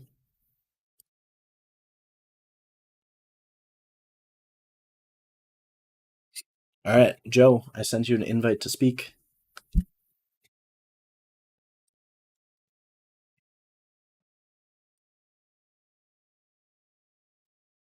And if you've been paying attention, the reason why we don't really track the win rate is because that's not what matters to us. What matters to us is getting that stop break even ASAP. And we have tight stops to begin with, and we add to our winning positions. So you could lose 90% of the trades for like a crazy number, and technically you're still making money because those 10% trades, those are ones that go 40 points in a day or whatever it may be. Like on Amazon or on AMD, for example, this is from last week. All right, Joe, are you going to speak or not? I think I sent the invite back. I just don't know how. I don't know how to make it work. I sent it to you, and if you don't, let me know in premium chat so I know you just accidentally messed it up. But so for example, I believe it was AMD on this day right here.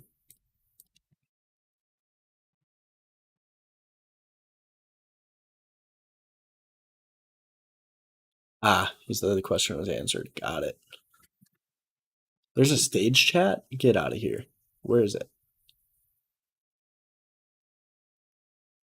Open chat. Ah, okay. So I'm so sorry. I did not see the stage chat. That's something good to know. But reason it doesn't matter is like, okay, AMD, this was our entry or stop was low day. How many of those can you take risking 17 cents? A lot. Right? And it's like, okay, we take this one. Where's our daily magnitude on AMD?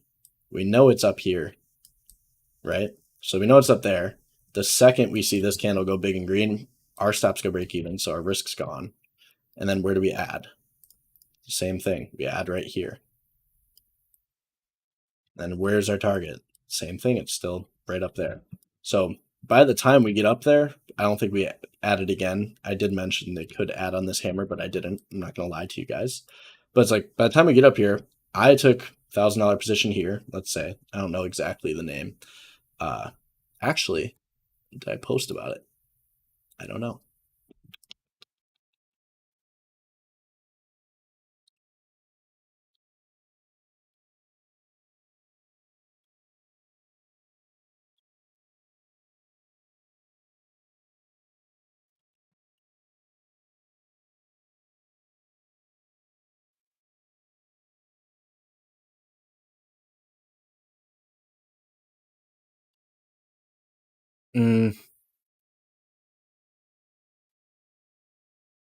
Yeah, sadly, I did not get the alerts out on AMD. That kind of sucks. It's going to show you that, but I guess you'll have to take my word. I don't know if we posted. I did not post my executions.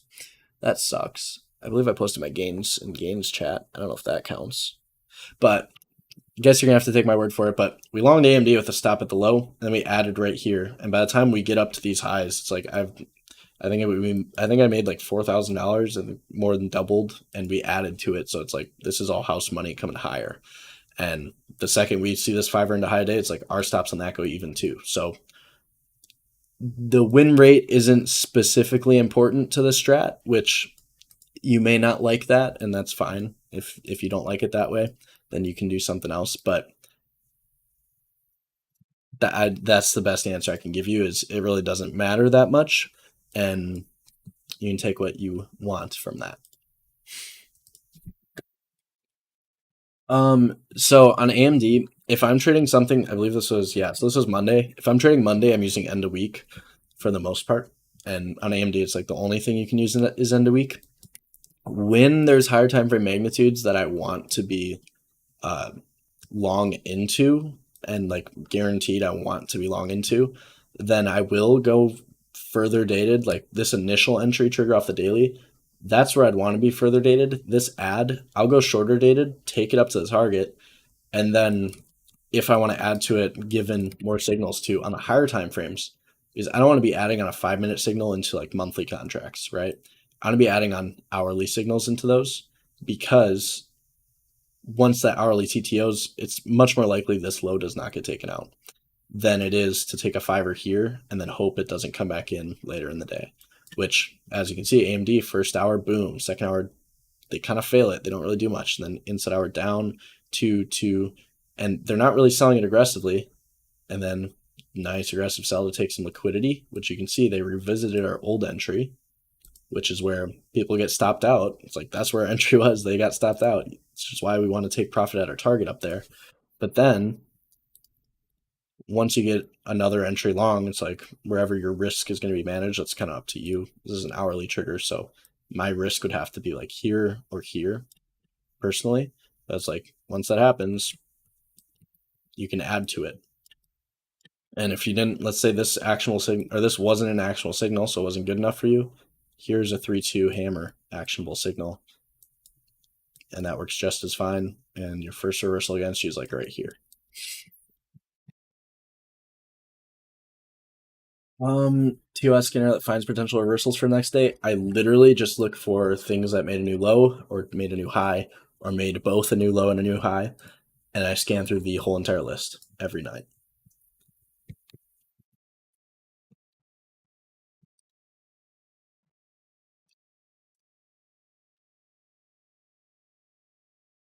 So, Hector,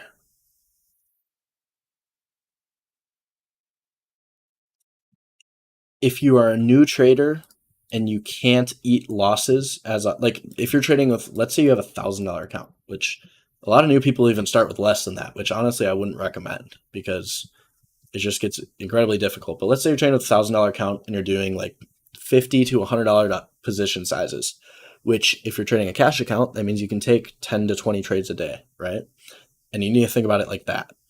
So if that's the case, and you said buy at 550, so let's say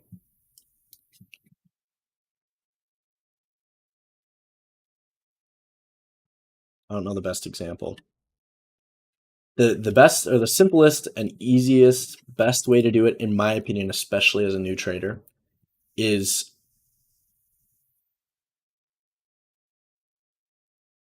sorry, I was reading the chat. So the most important thing is if this, let's say you take a trigger at 81.73, just so we have an example to go off of.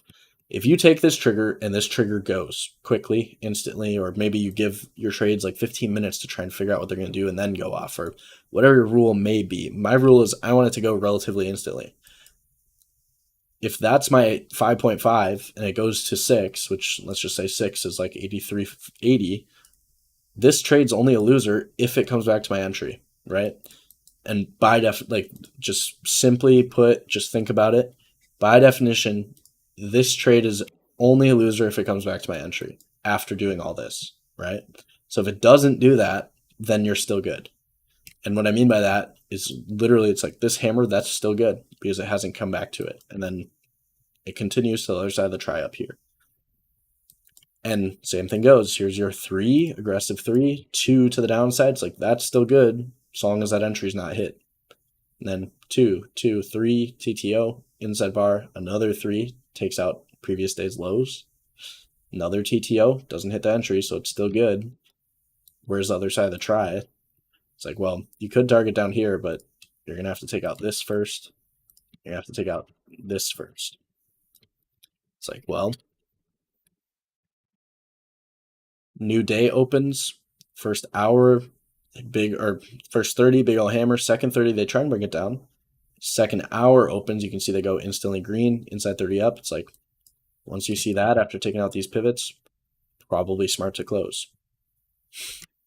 Especially if you go to the day, because now the day goes hammer. So if you're short from up here and you see a big hammer day against you, probably don't want to hold that overnight because they're coming for your stop.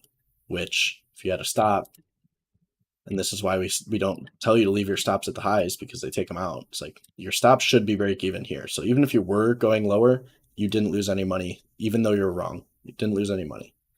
If you kept your stop up here, you're asking for your money to be taken, and then you're going to feel sad when it goes the other way.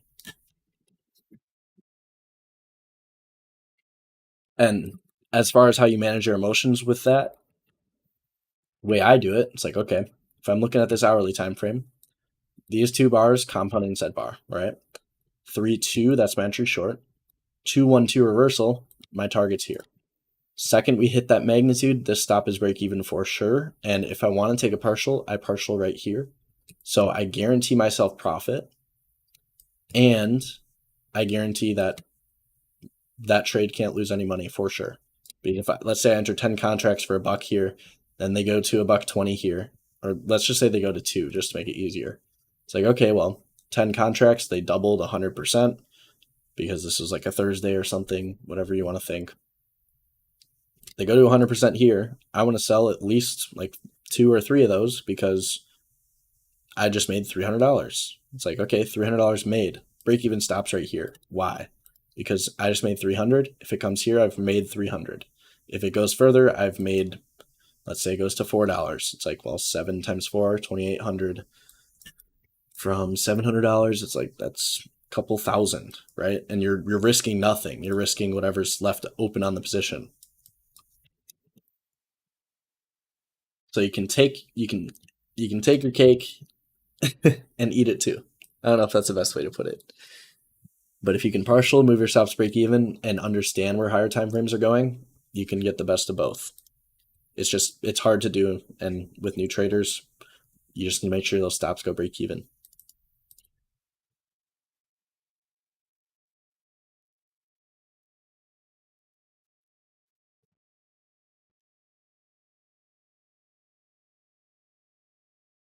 But that being said, I'd love to sit here and talk with you guys more because I do enjoy talking about this stuff. But I do have to get sleep. It's 8 o'clock, and I do have to be live tomorrow morning. So that being said, I hope you guys have a good rest of your night, and I hope you can use some of the stuff you heard today to hopefully trade a bit better tomorrow. That's the only goal for me doing these streams. And if that's the case, then I've done what I need to do. So we will see you guys in the next live stream, which I can't give you a specific date. I do have a trip I'm going on the 20, I believe it's the 26th. We leave, it's Sunday.